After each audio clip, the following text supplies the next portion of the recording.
తర్వాత దేవునికి మహిమ కలుగును గాక. ఈరోజు దేవుని వాగ్దానం 1 తెస్సలోనిక 4:18. కాబట్టి మీరు ఈ మాటల చేత ఒకరినొకరు ఆదరించుకొనుడి. దేవుని మాటల చేత మనము ఒకరినొకరు ఆదరించుకోవాలి.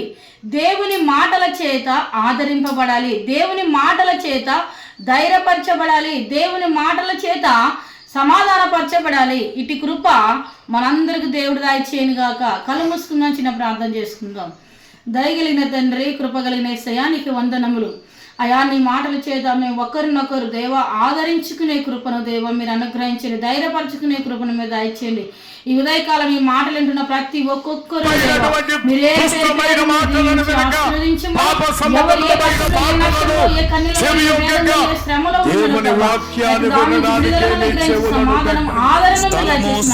Function hall Bharat petrol bunk ఎదురుగా ఆదోని సాధ్యమైనంత వరకు అందరూ తెల్లని వస్త్రములు ధరించుకుని ఉపవాసముతో రండి. ప్రార్థన నూనెతో అందరికీ తైలాభిషేకము చేయబడును.